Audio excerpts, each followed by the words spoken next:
Bonjour à toutes et à tous. La radiothérapie, donc elle vient en complément de la prise en charge initiale, notamment chirurgicale.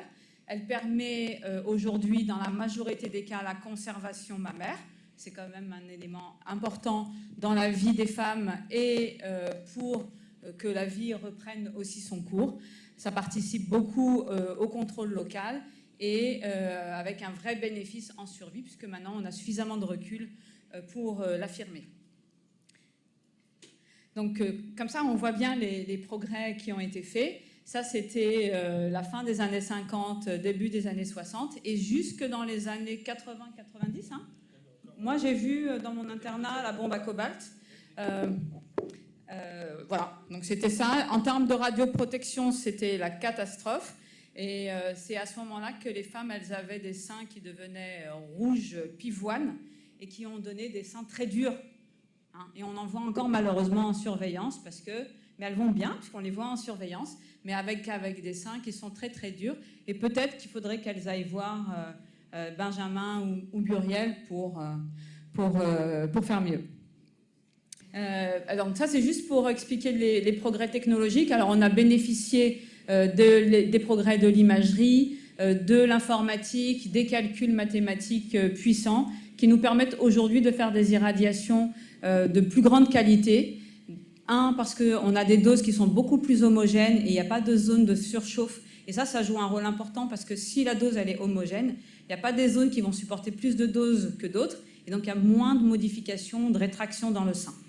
La deuxième chose, c'est que l'imagerie nous permet de mieux voir ce qu'on fait. Il faut savoir qu'il y a quelques années, on irradiait sans savoir exactement le volume qui était irradié, ou en tout cas un volume qui était beaucoup plus important. Et aujourd'hui, on fait de la dentelle puisqu'on est capable de faire des traitements d'irradiation qui sont adaptés à la morphologie de chaque patient. Donc ça, c'est pour montrer l'évolution, hein, c'est les machines actuelles. C'est un Clinac qu'on retrouve aujourd'hui dans tous les centres de radiothérapie et qui permet, en plus de faire des images pendant les séances de radiothérapie et donc de nous assurer que le volume qu'on irradie correspond bien à ce qu'on veut traiter et aussi qu'on protège parfaitement ce que nous devons protéger. Voilà. Donc tout est sous contrôle, tout est surveillé et c'est ce qui fait aussi que la radiothérapie est aujourd'hui malheureusement très dépendante de la technique parce que cette machine est très sensible. La moindre anomalie, elle s'arrête et donc on est obligé de repartir sur des contrôles. C'est pour ça que de temps en temps, on n'est pas à l'heure, il y a une séance qui est décalée. Voilà, on est très dépendant de la machine. Ça, c'est pour juste comprendre comment ça fonctionne la radiothérapie. La cible de l'irradiation, donc nous on utilise des rayons de haute énergie qui ont pour cible de manière très schématique soit un effet indirect qui va provoquer au niveau des molécules d'eau des radicaux libres qui vont aller provoquer des anomalies dans la cellule cancéreuse ou des cassures directement sur les molécules d'ADN et c'est tout ça qui aboutit à la mort cellulaire. La différence, c'est que les cellules cancéreuses, elles n'ont pas le matériel pour réparer. C'est pour ça qu'elles meurent et qu'elles sont éliminées. Les cellules saines qui sont aussi irradiées, elles peuvent récupérer des suites de cette irradiation. Alors, je vais essayer d'aller un peu plus vite. Donc, toute la radiothérapie commence par un scanner de repérage. Ce scanner, on le fait dans notre service à nous de radiothérapie, dans la position du traitement, pour qu'on puisse avoir vraiment l'anatomie des patientes telle qu'elle va être au moment de l'irradiation. Et c'est à partir de là qu'on va simuler sur un ordinateur la meilleure manière de faire l'irradiation, protéger ce que nous devons protéger. Donc, côté gauche, bien sûr, on fait très attention au cœur pour que la dose, même si elle n'est pas nulle, parce que ça c'est le 100%, et là, c'est une dose un peu plus faible, beaucoup plus faible, pardon. Et donc, on fait en sorte que le cœur soit exclu de cette dose faible.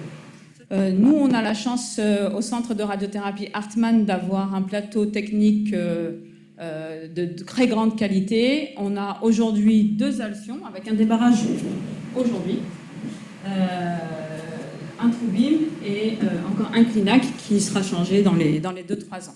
Mais c'est vraiment un plateau technique de grande qualité qui permet de faire des irradiations du sein très précises. Donc ça, c'est juste une vidéo pour vous montrer comment ça fonctionne, les différentes étapes et pendant le traitement.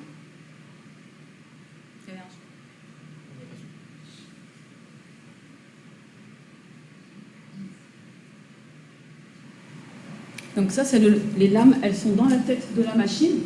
Et ce sont ces lames qui bougent pendant le traitement et qui vont venir s'adapter à la forme des seins de la patiente, pour pouvoir protéger notamment le poumon à droite et à gauche, le poumon et le cœur.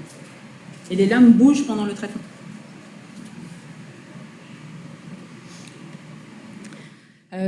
Donc ce qui a changé ces derniers mois ou années, c'est le fractionnement. Donc jusqu'à très peu de temps, les patientes, elles étaient irradiées. Je parle de la patiente qui a eu une chirurgie du sein et qui va avoir une radiothérapie complémentaire. Dans la majorité des cas, 5 à 6 semaines et demie de radiothérapie. Ça faisait entre 25 et 30 séances, avec une séance quotidienne, 5 semaines, 6 semaines.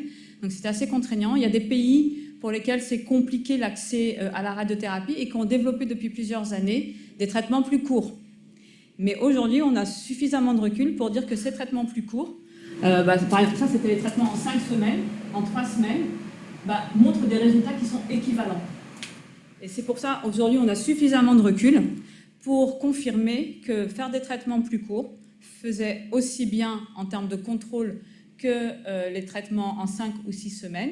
Nous, en radiothérapie, on avait un peu peur des effets secondaires parce qu'on pensait que faire des doses plus importantes allait potentiellement être un peu plus toxique, notamment sur le plan esthétique. Nos collègues chirurgiens ont des très beaux résultats, donc on n'est pas là pour abîmer le travail du chirurgien.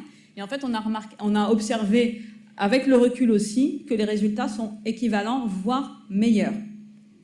Donc en termes de résultats, aujourd'hui, on n'a aucune contre-indication à hypofractionner, c'est-à-dire à traiter moins longtemps, même les femmes jeunes. Donc en pratique, aujourd'hui, nos patientes, elles ont 3 semaines de radiothérapie, voire 4 semaines quand il y a des compléments à faire.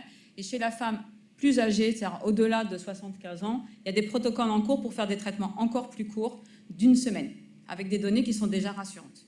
Donc juste pour rappeler, la radiothérapie, comme on l'a tous dit, on travaille en équipe.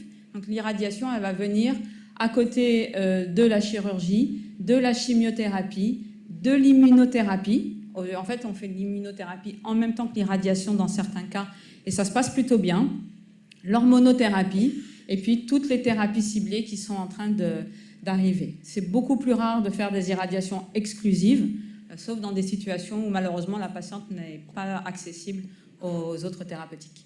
Merci.